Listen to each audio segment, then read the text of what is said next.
Acabou de ser publicada a lei do Marco Legal de Combate ao Crime Organizado e isso vai cair em todas as provas a partir de agora. Você precisa aprender a estudar isso.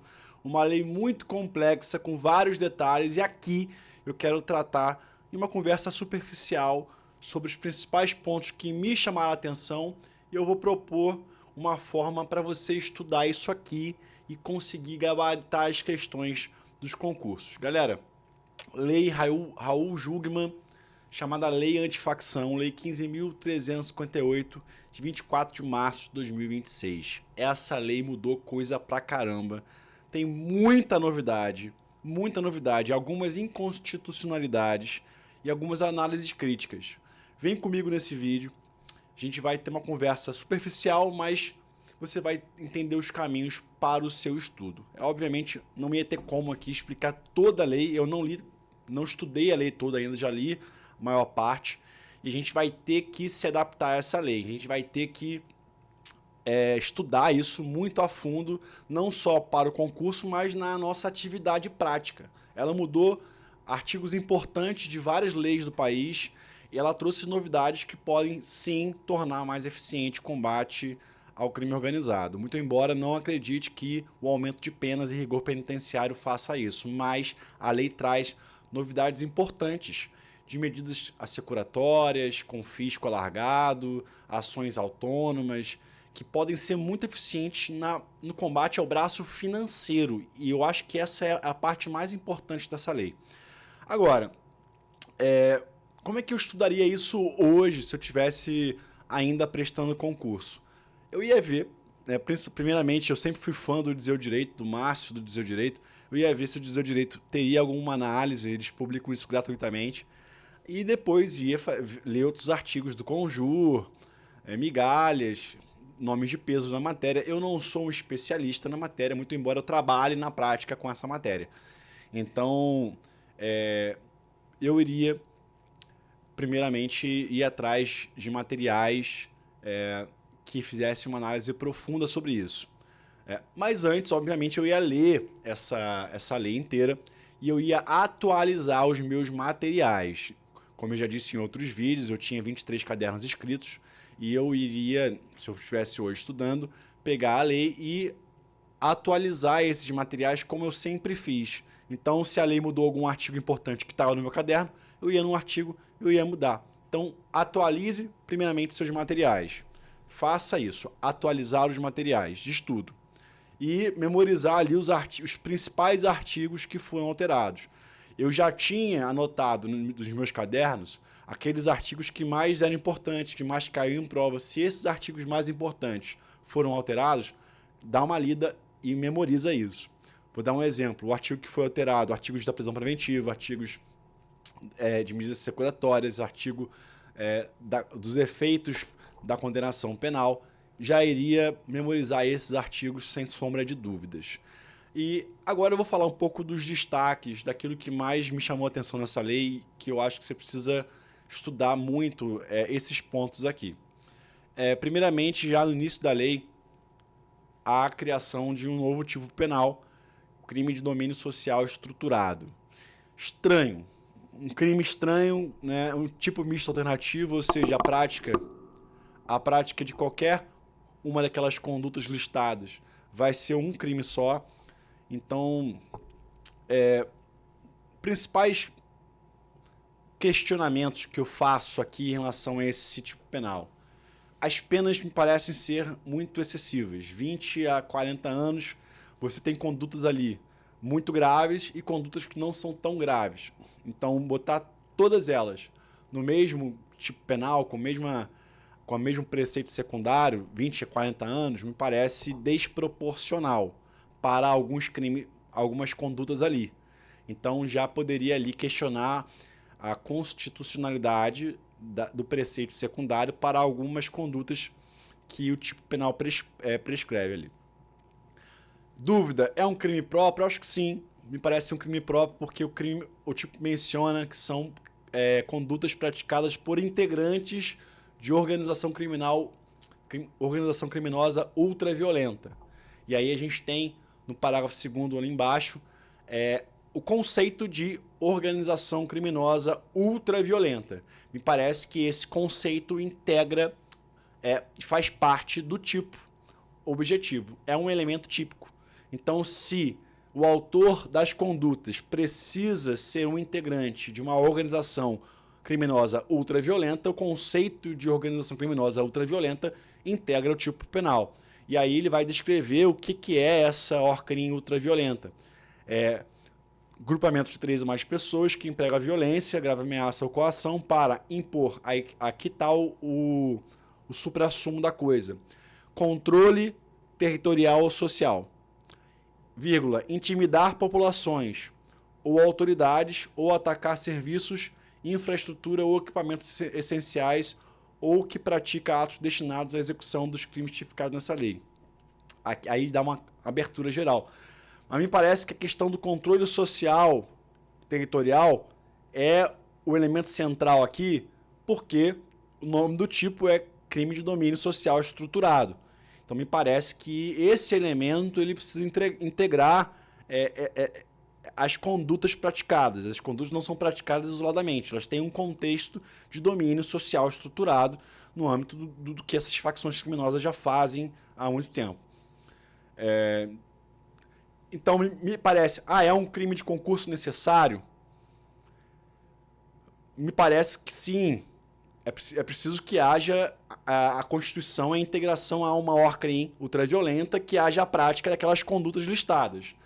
E me parece também que há uma absorção dos demais crimes de concurso necessário que possam estar ocorrendo. Então, me parece difícil justificar o concurso material entre o crime de ORCRIM, da Lei 12.850, com a prática desses crimes aqui. Me parece que esses crimes, até pela pena elevada, absorvem o crime de participar e integrar de ORCRIM. Me parece que a participação e a integração de uma ORCRIM é uma etapa necessária para depois praticar o crime de ORCRIM ultraviolenta ou o crime de domínio social estruturado. Então, me parece que absorveria, sim, os crimes de concurso necessário, uma vez que esses crimes seriam uma etapa necessária para a prática do crime de domínio social estruturado. Agora, muitas dúvidas nesse momento, no momento que acabou de publicar a lei, e eu guardaria a jurisprudência, guardaria os principais doutrinadores, o que eles vão publicar de artigos, leia os artigos desses principais doutrinadores, e se fosse hoje uma prova de segunda fase de Ministério Público, eu chutaria um concurso material sim com ORCRIM e esse crime aqui. Agora, concurso de Defensoria Pública, magistratura. Defensoria Pública jamais sustentaria absorção. E magistratura eu ia olhar a banca para ver quem é o responsável pela questão, para eu entender qual é o perfil do examinador. Então, enquanto não há jurisprudência e uma doutrina muito consolidada sobre a interpretação disso aqui, eu faria isso a depender da prova. Mas na minha posição pessoal, esse crime absorve sim o crime de ORCRIM ou o crime de associação criminosa. Outro ponto importante da lei que me chamou muita atenção é a criminalização de atos preparatórios. Isso é normal, isso acontece com o crime de moeda falsa, mas aqui a gente tem um problema. Ficou muito aberta a redação. O que ele diz aqui? Aquele que praticar atos preparatórios com o propósito inequívoco de consumar qualquer das condutas tipificadas nesse artigo está sujeito à pena do crime reduzida de 1/3 a metade. Aquele que praticar atos preparatórios. É muito vago. O que são atos preparatórios? E aí, me parece que pode haver um problema aqui com o princípio da taxatividade do direito penal. Fica muito vago. E aí, uma redação muito vaga dá muito poder para quem? Para o juiz. Então, a discricionalidade do juiz fica ampla aqui. Ele vai dizer, no caso concreto, o que é ato preparatório, o que não é ato preparatório. E aí, a taxatividade da lei penal é justamente para conter o arbítrio judicial, para limitar a discricionalidade e a subjetividade judicial. E aqui não acontece isso. Aqui ele amplia essa subjetividade judicial. É complicado isso. Mas em outros casos parecidos, como, por exemplo, no crime lá do Sistema Financeiro Nacional, crimes financeiros, gestão fraudulenta, gestão temerária, que são crimes bem com uma redação bem simples, o Supremo já disse que não viola a taxatividade penal. Então, assim, nós temos uma jurisprudência antiga que, em casos semelhantes, não declarou a inconstitucionalidade de normas parecidas. Não acho que vá cair, mas a doutrina vai criticar isso aqui. Então, uma crítica é bem-vinda, especialmente em provas de defensoria pública. Faça a crítica. Em prova de magistratura e prova de Ministério Público, você pode citar vozes minoritárias defendem a inconstitucionalidade por violar a taxatividade da lei penal, que seria um aspecto da legalidade penal, mas, conforme a jurisprudência do Supremo Tribunal Federal em crimes parecidos, isso não vem prevalecendo. Vale a pena fazer uma crítica nessas provas, porque isso vai enriquecer a sua prova e vai aumentar a sua nota, mas não caia nessa, não vai dizer que é inconstitucional em prova de magistratura e de Ministério Público. Geralmente a banca não concorda com isso.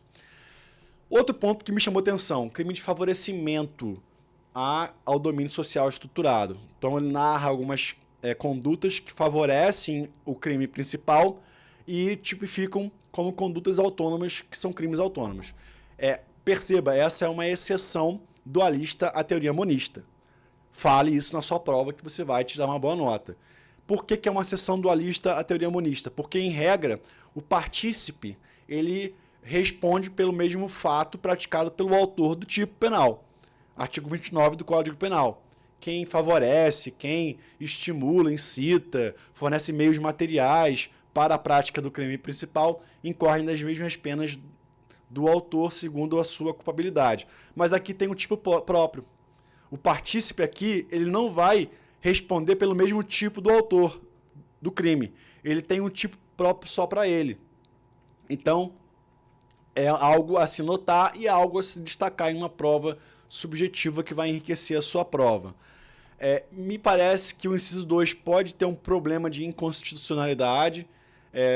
Basicamente, o que se quis ali é criminalizar a conduta de pessoas que possam estar incitando a aderência à facção criminosa, e isso já gera um debate muito, muito candente no Rio de Janeiro, com os funks proibidões, se o funk proibidão seria crime de apologia ao crime ou não. Nós temos vozes importantes da doutrina, como o professor Nilo Batista, que defende que esse crime de apologia é até inconstitucional e que essas músicas são expressões artísticas e têm proteção constitucional pela liberdade de expressão. É um debate muito candente e eu acho realmente muito problemático criminalizar uma música. Até porque a gente tem filmes que retratam facções criminosas, a gente tem obras de arte, e o filme, por exemplo, é a maior expressão disso aqui. Então, é o filme que fala lá do sujeito da Cidade de Deus, que fala lá da facção. Ele está incitando a aderir, enfim, é uma expressão artística, não necessariamente vai estar incitando, ele está contando uma realidade. E por que o autor do filme não é criminalizado, mas o autor da música é? Então, assim, pode até ser que o autor da música seja faccionado, mas criminalizá-lo apenas pela música é um problema. É um problema e gera um debate muito candente. Esse tipo aqui, eu acho que ele pode gerar esse debate também. E aí, não importa qual é a corrente que você vai seguir, é bom você citar essa problematização. Agora, vai fazer prova para o Ministério Público do Rio de Janeiro, vai fazer prova para a magistratura, você vai fazer a crítica aqui, mas você vai defender que é constitucional, o Supremo ainda não se posicionou, você vai dizer que a norma é constitucional. Mas numa defensoria pública fica mais confortável defender a ferro e fogo a inconstitucionalidade de um tipo penal que parece criminalizar expressões artísticas. Outro problema, esse tipo aqui me parece também uma pena desproporcional para algumas condutas. Ele criminaliza a conduta de alguém que alega falsamente pertencer à facção criminosa para obter alguma vantagem ou intimidar alguém. É um fanfarrão que diz que faz lá parte da facção criminosa para outros fins. E aí dá apenas 12 a 20 anos, eu acho demais para um sujeito fanfarrão. Então há que se rever isso aqui. Me parece que a pena é desproporcional nesse caso. Não sei se isso vai gerar um debate muito forte no futuro. Acho que nem vai gerar um debate, mas fica aqui o destaque. Outro ponto que me chamou atenção, as normas processuais. É uma lei com muitas normas processuais, bem interessantes, inclusive, e que já chamou a atenção de duas normas que foram mais interessantes no debate para mim. O artigo 5º parágrafo 4º, me parece que ali o legislador está se antecipando a um debate de relaxamento da prisão. Houve aquela norma que obrigava o juiz a rever a prisão preventiva a cada 90 dias, e a melhor interpretação dessa norma era que, uma vez vencido o prazo, a prisão era ilegal e aí tinha que relaxar a prisão. Não foi esse o entendimento que o STF adotou, até porque houve um caso lá, acho que do André do Rap, deu um problema e o STF disse que não ia gerar o relaxamento automático. E aí a lei já fala que o descumprimento de prazos em relação ali à prisão preventiva não gera o relaxamento da prisão. Então ele está se antecipando essa polêmica. Já há, então, explicitamente essa norma que impede o relaxamento da prisão automaticamente com descumprimento de prazos. Outra norma processual interessante é a previsão expressa das forças-tarefa e da atuação dos GAECos, né, dos grupos de atuação em combate às organizações criminosas dos ministérios públicos. Então essa menção é importante na sua prova de Ministério Público. Leia esses artigos que podem ser cobrados na prova de Ministério Público. Aí o ponto mais importante para mim dessa lei, que eu acho que vai ter mais eficácia prática, é o alargamento das medidas assecuratórias. No processo penal, eu acho que é a melhor parte, assim, o que é mais eficiente não é nem a pena, sem sombra de dúvidas, as medidas assecuratórias. Eu acho que até os juízes precisam ser mais deferentes com essas medidas. Então, eu recomendo fortemente que você leia, estude, memorize as medidas assecuratórias dessa lei, inclusive as novidades. Cito como novidade a proibição do Pix, né? Você consegue bloquear envio de valores, e ele mencionou o Pix na lei, isso é interessante. A lei permite a suspensão de serviços públicos e privados que possam estar colaborando ali com a facção criminosa. Destaco esse ponto.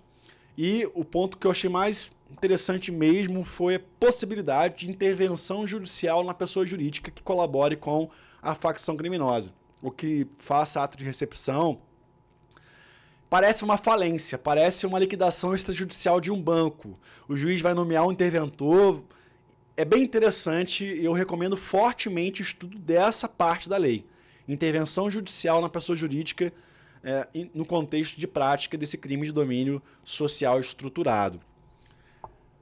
Outro ponto que me chama a atenção também são alguns novos efeitos da condenação penal, bem, né, na linha das medidas assecuratórias.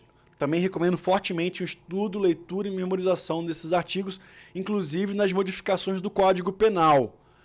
Cito aqui o confisco ampliado, né? O sujeito ele tem bens que são incompatíveis com a sua renda, isso pode gerar um confisco. Há uma crítica da doutrina que isso é uma forma de responsabilidade penal objetiva, né? Que você está confiscando o sujeito pela presunção de que o bem é ilícito.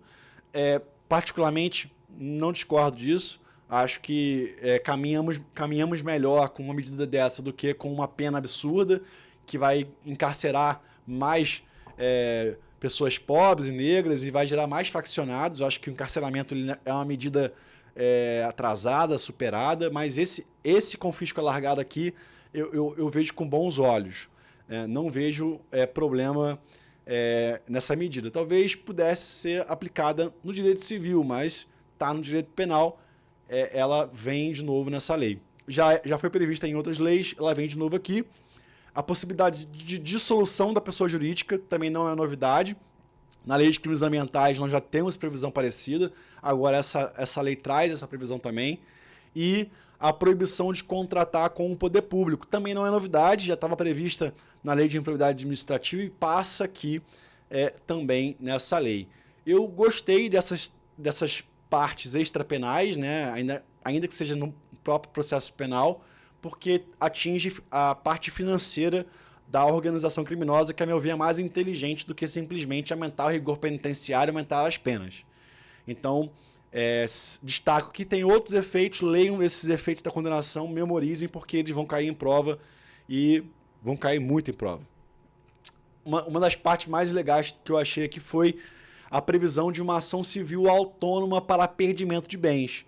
É meio estranho, né? Porque geralmente esse perdimento de bens é efeito da condenação, é efeito extrapenal, mas há a possibilidade aqui de uma ação autônoma, porque há uma independência das instâncias. Então, enquanto tem um inquérito penal que está travado, o Ministério Público e a administração pública direta, a advocacia pública, podem ajuizar ações civis de perda de bens. E aí fica a pergunta, isso é processo coletivo? Me parece processo coletivo, né? Mas me parece até mais próximo a uma ação de improbidade administrativa. Só que aí com a lei que alterou a lei de improbidade administrativa, a lei mais recente, ela deixa de ser tutela coletiva. Não é mais uma ação civil pública. Tá estranho aqui o cenário. Então, assim, fico na dúvida, mas me parece uma ação civil, como se fosse uma ação civil pública, uma ação coletiva. Não porque há uma coletividade no polo passivo, mas porque seria um direito da coletividade em face do infrator. E tem alguns dispositivos muito parecidos com o da ação civil pública, como a isenção de custas e emolumentos, honorários. Outro ponto interessante dessa ação civil de perdimento de bens autônoma, e eu acho assim bem estranho, mas interessante, é a possibilidade de retribuição pecuniária ao terceiro colaborador. Então, se tem um terceiro que vai colaborar com o poder público, com o Ministério Público, com a advocacia pública, dizendo onde estão os bens daquele infrator, daquela pessoa jurídica que colabora com um crime de domínio social estruturado, ele pode ser remunerado em até 5% do produto que foi encontrado. Então, olha só que interessante, é o cagueta, ele vai falar onde estão os bens da empresa, que está ali sendo objeto de liquidação ou intervenção judicial, porque colaborou com a facção criminosa, e ele pode receber até 5% do produto dos bens que foram encontrados, né? É a figura do cagueta que pode receber dinheiro agora. Né? A gente tem a colaboração premiada em que o sujeito recebe benefícios penais ali, redução de pena, regime prisional, e aqui ele pode ser remunerado em pecúnia. Isso é novidade. Essas foram os principais pontos da lei que me chamaram a atenção. Recomendo que leiam também as alterações no Código de Processo Penal, no Código Penal, na Lei de Tráfico de Drogas. Tem várias qualificadoras que foram criadas. No Código Eleitoral também tem modificação. Então leiam as alterações, atualizem seus materiais. E eu vou citar aqui só algumas possíveis inconstitucionalidades da lei. A primeira delas, que eu acho que é patente, que vai cair em algum momento, é a vedação ao auxílio-reclusão. A lei proíbe a concessão de auxílio-reclusão, que é um benefício previdenciário para os dependentes do réu, os dependentes da pessoa que foi condenada à prática do crime. Viola, obviamente, o princípio da intranscendência da pena. Está punindo o filho do réu, o filho do condenado. Então, eu acho que essa vedação ao auxílio-reclusão vai cair, e vai cair em breve. Há uma outra inconstitucionalidade que não é tão flagrante, mas eu acho que vai cair também a regra, que ela altera a competência do júri em crimes dolosos contra a vida, praticados nesse contexto do domínio social estruturado. Altera a competência do júri, eu acho que isso viola a norma da Constituição flagrantemente e vai ser declarado inconstitucional. E tem ainda uma outra questão que eu acho que não vai cair, mas que vai gerar muito ruído, é que há também o afastamento do sigilo entre advogado e o condenado dentro da execução da pena. Né? A própria lei de execução penal mudou, você precisa ler essa lei agora, e esse sigilo ele já era afastado em presídios de segurança máxima, para líderes de facção de organização criminosa, e ele agora também vai ser flexibilizado nessas circunstâncias de crimes de domínio social estruturado. A OAB critica muito, a doutrina critica muito isso aqui, mas isso não foi declarado inconstitucional pelo STF em casos antigos, não vai ser declarado agora. Eu até concordo, acho que nesses casos extremos de líder de facção, para você conseguir de fato neutralizar a pessoa, você precisa realmente afastar esse sigilo ali, mas eu acho que ele tem que ser temporário. Não é. E realmente é uma questão muito polêmica, que vai gerar polêmica, que você pode, inclusive, trazer essa crítica em provas de defensoria pública, especialmente, mas em provas de Ministério Público, polícia, magistratura, não caia nessa, não defenda a inconstitucionalidade disso aqui. Esses foram os pontos principais. Eu vejo essa lei com uma visão crítica. Eu me filio muito, embora não seja tão aprofundado no tema, a criminologia crítica. Entendo que o direito penal funciona mais como um mecanismo de controle social e causa mais males sociais do que aqueles que ele visa combater. Vai gerar um efeito colateral muito grande, que é o maior encarceramento da juventude pobre e negra, a gente sabe disso, as penas são altíssimas aqui. Não acho que vai acabar com as facções criminosas.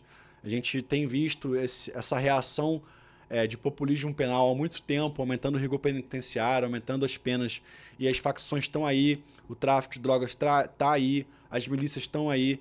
Não é a resposta criminalizante que vem para resolver, ela pode, inclusive, criar outros problemas sociais, e é uma reação, a meu ver, desinteligente do Poder Legislativo de criar uma lei que vai ampliar as penas e vai trazer mais pessoas para as cadeias e mais pessoas vão se filiar às facções criminosas, porque as cadeias, as prisões hoje são escolas do crime. Então eu acho que o tiro vai sair pela culatra, você vai fortalecer a longo prazo as facções criminosas, elas vão se armar mais, vão ter mais integrantes, porque vai gerar mais encarceramento. Não acho que esse é o caminho para a gente poder resolver esse problema, né? Eu acho que o caminho seria investir em mais educação, lazer. Nesses territórios onde há um domínio social estruturado, o Estado tem que se fazer mais presente com ampliação de direitos, não com restrição de direitos. Tem que levar a escola em tempo integral, ocupar a juventude, tirar a juventude da mão das facções criminosas. Mas isso não é feito, né? Eles não querem investir na educação da população mais empobrecida, e a solução penal parece como o remédio para todos os males, e nós sabemos que não é. Então fica essa crítica a esse populismo penal, que além de causar problemas sociais, não resolver os que querem resolver, causa outros problemas e causa o principal problema para mim e para você, que é o problema de ter que estudar essa lei. Nós vamos ter que estudar mais essa lei penal, que traz várias modificações, e meu cachorro está aqui, mais modificações, e que vai nos fazer realmente perder mais tempo e estudar mais isso aqui. Galera, foi esse o vídeo. Eu vou ter que dar atenção ao meu cachorro. Se inscreva no canal, curta, e se você gostou, comenta aqui o que você quer ver nesse canal. Não se esqueça de se inscrever. Um abraço e até o próximo vídeo.